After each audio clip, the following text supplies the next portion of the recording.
আমরা দেখার হাওরের মধ্যে নেমে গেছি। দেখার হাওরের লোকজন কাজ করতেছে, খুব সুন্দর একটা পরিবেশ। বৈশাখের ধান মারাই চলতেছে, ধান কাটা চলতেছে, পরিবেশটা খুব সুন্দর।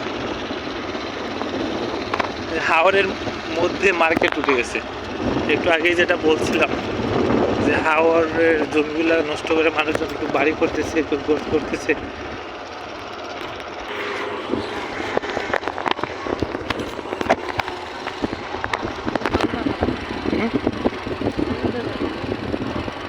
এখন দেখার হাওরের একটা বেড়িবাঁধের উপর দিয়ে যাচ্ছি। এই বেড়িবাঁধটা দেওয়া হয়েছিল মূলত ফসল যাতে বন্যার আকস্মিক পানিতে ক্ষতিগ্রস্ত না হয় সেজন্য।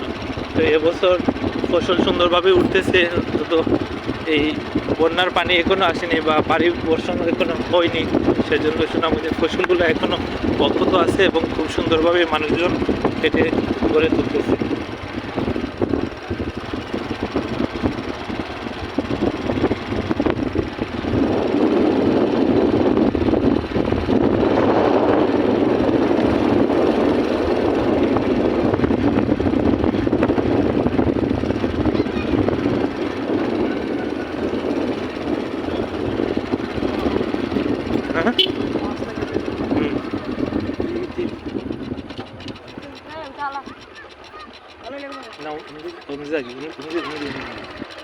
ধরতো নাই।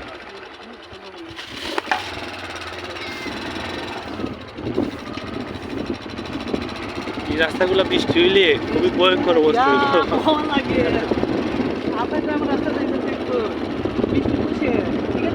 এই যে নদীটা আপনারা দেখতে পাচ্ছেন, এই নদীটা হচ্ছে গিয়ে মহাসিং নদী। এটা কুশিয়ারার সাথে সংযুক্ত হয়েছে। কুশিয়ারা এবং সুরমা, সুনামগঞ্জের সুরমা থেকে সংযুক্ত হয়ে এদিকে এসে কুশিয়ারার সাথে গিয়ে এটা মিলিত হয়েছে। এটা হচ্ছে মহাসিং নদী। এটা বর্ষাকালে এটার অবস্থা খুবই ভয়ঙ্কর থাকে, পানির খুব স্রোত থাকে। আর এখন তো শুকনা সিজনের জন্য পানি কম থাকে, এরকম দেখা যাচ্ছে। আর এই দেখেন আপনারা দেখার হাওর দেখতে পাচ্ছেন। দেখার হাওরের এই যে পরিবেশ খুবই সুন্দর, দর্শনীয় একটা জিনিস। মানুষ ধান কাটতেছে, কেউ ধান মারাই করতেছে, কেউ ধান নাড়তেছে। খুবই সুন্দর পরিবেশ। তারপরে ধানগুলা স্তূপ করে রাস্তার পাশে পাশে রাখা হচ্ছে। মানে বৈশাখ মাস এটা যে ফসল কাটার মাস, ধানগুলা কেটে তোলার মাস, এটা বোঝাই যাচ্ছে।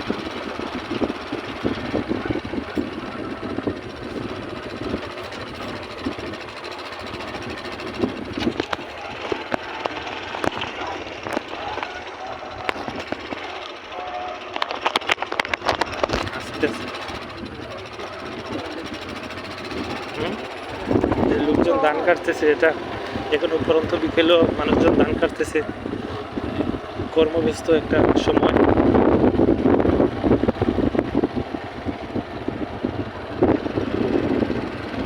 শুধু কৃষক আর কৃষক, সবাই ধান কাজে ব্যস্ত।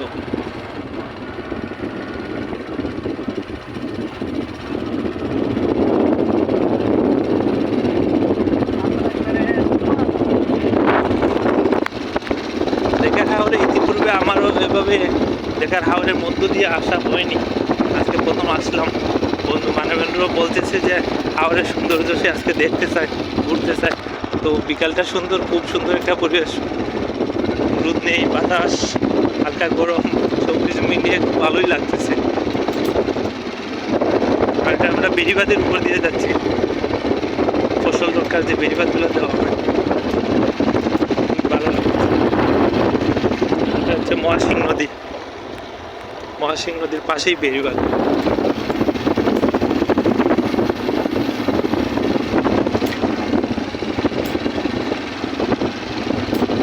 বেড়িবাঁধ ওদিকে মেন পুরো লাগছে, আবার যেটা লাগছে যদি পাই উঠে গেলেন গম দিয়ে। হ্যাঁ,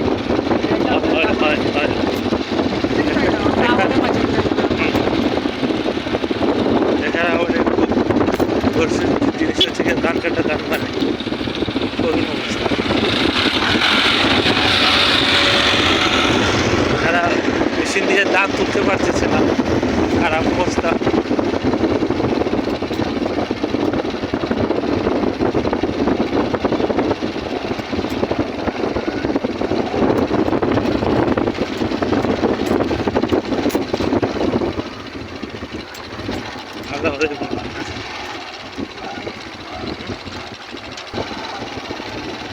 মানুষজন মারাই করতেছে, ধান একটু কাটতেছে। বিকালের সময় মূলত ধানগুলো গুছানোর কাজই হয় বেশি। বিকালের সময় ধান কাটার সময় না, এটা লোকজন জমি থেকে তখন উঠে আসে, এই জন্য ধান মারাই আর কাটার কাজটা বেশি হয়। দিকে উঠা যাইব নাকি ধানগুলো স্তূপ করে রাখা হয়েছে, আপনারা দেখতে পাচ্ছেন। আসলে এরকম দৃশ্য আগে কখনো দেখানো হয়নি, আর এরকম সময় পাইনি।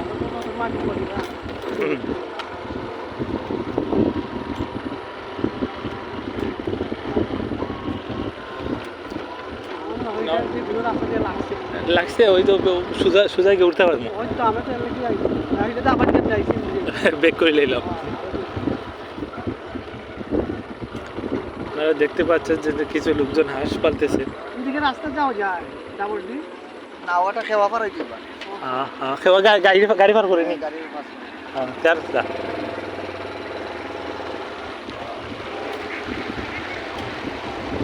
গাড়ি পাস করে দেয় এমনি বুঝছা। যদি বেশি ভয়ঙ্কর থাকে ঘুরে গেলাম। আমরা তো সমস্যা না, আমরা তো আবার আবার এই বাতাসে বাতাসে যাই না। তো রাস্তা রাস্তা এখন দেখা সিনা পালা দেখলে সেটা হয়তো আইলাম বেড়াইলাম আরো দিন বেড়ানি যাইলে অমনি আমাইয়া ধর অমনি মেন রুটে যাইতে পারলাম না, বিরক্ত লাগে।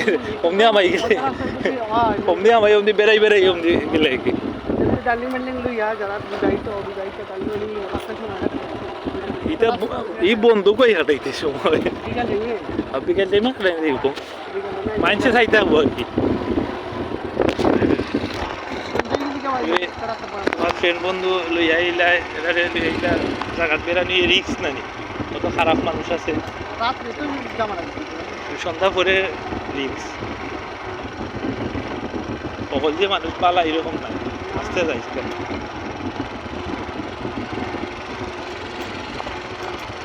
দেখা শহরের সৌন্দর্য দেখে আমরা এখন মেন রোডের উপর উঠবো গিয়ে। মেন রোড উঠতে হলে ছোট্ট একটা নদী খেয়া দিয়ে পার হতে হবে।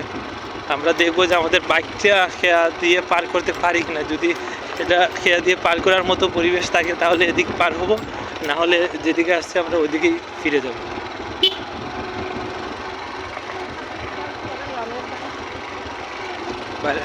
কোন থেকে এই যে উইলে মৌগাঁও থেকে সয়ারা সয়ারা থেকে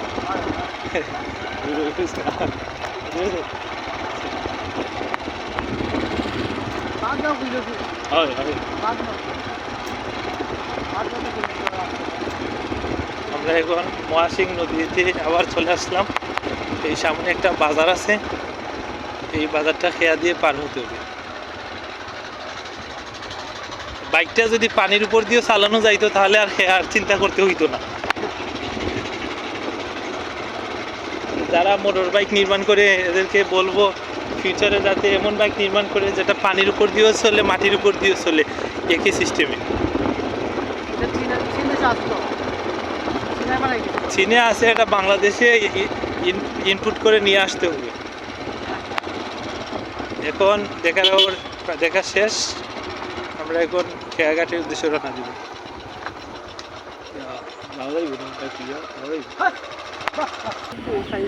সামনে একটা বাজার, এটা হচ্ছে আক্তাপাড়া বাজার। আমরা আক্তাপাড়া বাজারের মধ্যে চলে আসছি। পার হইতে হবে।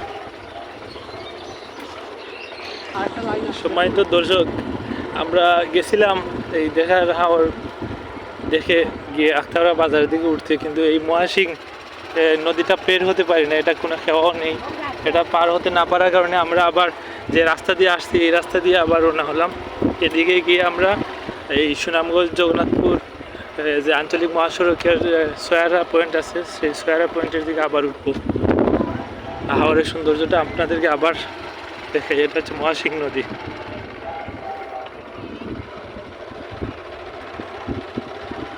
কোন যে রাস্তা এটা কে খুলে দিয়েছে? কোন যে দুটো তুলে একটা রাস্তা? না ও যে যেখানে যেদিকে তুই গাড়ি ঘুরাইছো ও দিও, কিন্তু আঠার রাস্তায় কেন বাড়ির ভিতরে দিকে মানে এই সোজা আঠি বাই দিয়ে গাড়ির রাস্তা না, আইতে মানুষ যায়। আমাদের সিলেটি ভাষা, এটা সিলেটের বাইরে যারা এই ভিডিওটা দেখতেছেন তারা বুঝবেন না। আমি এবং আমার বন্ধু মানবেন্দ্র আমরা সিলেটি আঞ্চলিক ভাষায় কথোপকথন করলাম। আমরা যে রাস্তা দিয়ে যাইতে চাইছিলাম সেই রাস্তা দিয়ে বাইক নিয়ে যাওয়ার মতো পরিবেশ নাই, তাই আবার এই যে রাস্তা দিয়ে আসছিলাম এই রাস্তা দিয়ে বেক করতেছি। আসতে যাইছি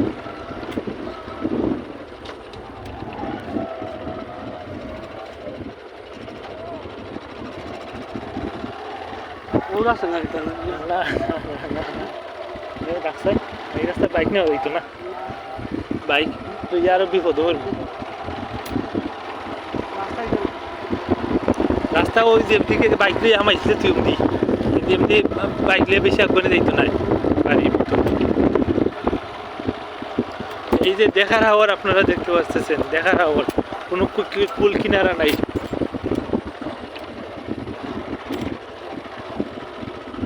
হাওয়ারের আরেকটি সৌন্দর্য হচ্ছে গবাদি পশু। ধান কাটা শেষে এই যে গবাদি পশুগুলা দেখতে পারতেছেন, এগুলা গবাদে বিচরণ করে, খুব ভালো লাগে এগুলো। এক সময় আমারও অনেক গরু ছিল, যেটা নিজে লালন পালন করতাম দুধ খাওয়ার জন্য গরু। এখন কোনো গরু নেই, কারণ গরু লালন পালনের খরচটা অনেক বেড়ে গেছে, সেই জন্য গরুগুলো সব বিক্রি করে দিচ্ছি। এই যে মহাসিং নদীটা এদিকে আবার ঘুরে আসছে এখানে। এই নদী হাওর আমাদের পিছুই ছাড়তেছে না, আজকে লাগতেছে। এটা হচ্ছে মহাসিং নদীর একটা বাঁক, খুব বড়। এই বাঁকগুলো ভয়ঙ্কর থাকে বর্ষাকালে পানির স্রোতের কারণে।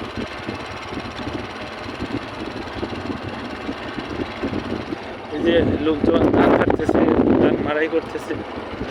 আর এই যে ধান শুকানোর জন্য যেটা তৈরি করা হয় পরিষ্কার করে জায়গা, এটাকে আমরা সিলেটের আঞ্চলিক ভাষায় কলা বলি। এখানে ধান শুকানো হয় মূলত। এখন সবাই ধানগুলো গুছিয়ে বাড়িতে চলে গেছে, তাই কাজের ব্যস্ততা অনেক কমে গেছে। সুন্দর একটা পরিবেশ।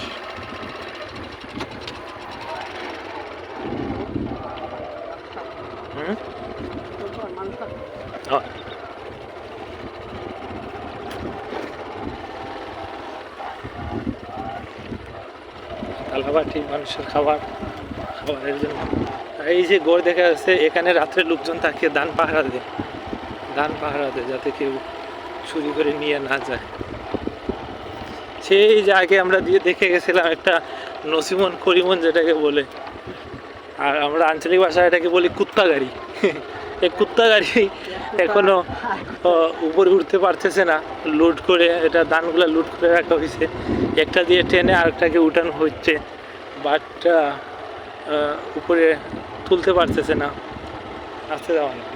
খুব খারাপ অবস্থা আছে এই গাড়িগুলা, খুব খারাপ অবস্থা আছে। পারান যেত না, খুব খারাপ অবস্থা আছে এই গাড়িটা। না না না এটা বানবো, এই গাড়িটা খুব খারাপ অবস্থা আছে, আপনারা দেখতে পাচ্ছেন।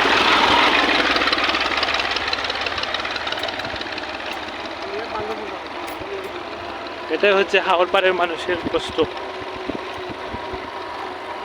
ফসলের ধান কাটা, ধান তোলা।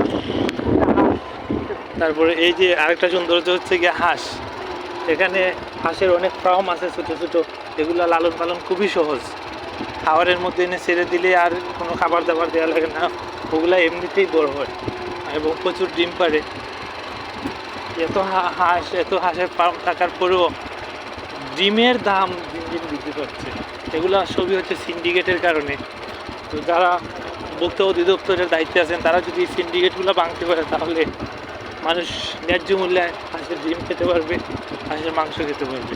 প্রচুর হাঁস হয় হাওড় অঞ্চলে, অথচ হাঁসের দাম শুনলে, ডিমের দাম শুনলে এগুলো ক্রয় করতে আর ইচ্ছা হয় না।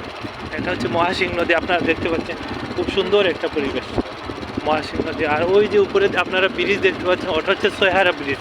এই ব্রিজে আমি যখন ছোটোবেলার দিকে আসতাম এখানে ফেরি ছিল, মানে খুব ভয় লাগতো, ফেরির শব্দ, ফেরির পানির যে স্রোতগুলো, খুব ভয় লাগতো। আর ওই যে লাল টিনের গড় দেখতে পাচ্ছেন, এটা হচ্ছে সরকারের গুচ্ছগ্রাম প্রকল্পের আওতায় নির্মিত এই গড়গুলা।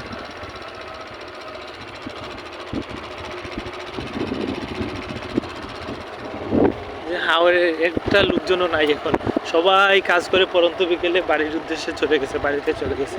আর এই যে দুইজন লোকজন খুব পরিশ্রম করতেছে, এরা নিজেদের ফসল কাটতেছে, খুব পরিশ্রম করতেছে। যদি এখানে হারভেস্টর দেওয়া হইতো, যেগুলো হয়েছে ধান কাটার জন্য, ধান মারার জন্য, তাহলে লোকজনের অনেক উপকার হইতো।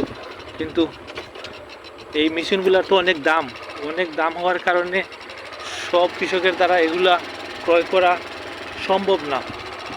তো আমি, যারা এই ভিডিও দেখতেছেন, যদি সরকারি ঊর্ধ্বতন কেউ থাকেন, অনুরোধ করব কৃষি সম্প্রসারণ অধিদপ্তরের সাথে যারা জড়িত আছেন, এই কৃষি উপকরণ যেগুলো আছে, যেগুলো মানুষের খুবই উপকারে আসে, যেমন ধান রোপণের মেশিন, বীজ বপনের মেশিন, ধান মারাইয়ের মেশিন, ধান কাটার মেশিন, এগুলা যাতে সহজলভ্য করা হয়, যাতে সব কৃষকের নাগালের মধ্যে নিয়ে আসা হয়, ক্রয় ক্ষমতার মধ্যে নিয়ে আসা হয়, তাহলে কি হবে, এই ফসলগুলো আরও ভালোভাবে মানুষ কম খরচে উৎপন্ন করতে পারবে এবং প্রান্তিক কৃষকগুলো লাভবান হবে।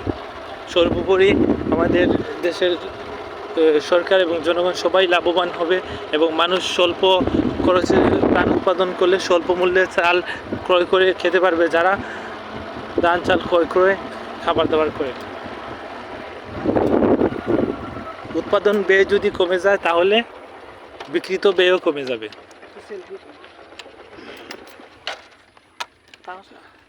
এই হচ্ছে আমার বন্ধু মানবেন্দ্র, তার বাইক দিয়ে আমরা আসলাম এতক্ষণ। এই দেখার হাওরের সৌন্দর্য আমরা দেখলাম। এটা হচ্ছে মহাসিং নদী, এই যে পরন্ত বিকেল, সূর্য ডুবে যাচ্ছে। আর এদিকে দেখতে পাচ্ছেন আপনারা যে ধান মারাই হচ্ছে, ধান কাটা হচ্ছে, ওই যে একটা গাড়ি দিয়ে ধান বোঝাই করে নিয়ে আসা হচ্ছে এবং এখানে ফসলগুলো কেটে দেওয়া হয়েছে। আজ 2-1 দিন হইব হয়তো এখানে কেটে দেওয়া হয়েছে। আর মূলত লোকজন এখন এই সন্ধ্যার সময় হয়ে যাচ্ছে, সেজন্য লোকজন ফসলের জমি থেকে নিজ নিজ বাড়িতে নিরাপদ আশ্রয়ে সবাই চলে যাচ্ছে। হয়তো আগামীকাল সকাল থেকে আবার সেই কর্মব্যস্ত সময় শুরু হবে। তো যারা এতক্ষণ আমাদের এই ভিডিওটা দেখতেছেন, ধৈর্য ধরে, তাদের সবাইকে আন্তরিক ধন্যবাদ। এই রাস্তা দিয়ে আমরা গিয়ে আক্তাপাড়া বাজার উঠতে চাইছিলাম হাওরের মধ্য দিয়ে, বেড়িবাঁধের মধ্য দিয়ে, কিন্তু আর উঠতে পারিনি খাওয়ার স্বল্প সমস্যার কারণে। তা আবার এই বেড়িবাঁধের মধ্য দিয়ে ব্যাক করতে হচ্ছে। এখন আমরা সহারার উদ্দেশ্যে যাব, সহারা পয়েন্ট দিয়ে গিয়ে আবার মেইন রোডে উঠে আবার বাড়িতে চলে যাব। তো ধন্যবাদ সবাইকে।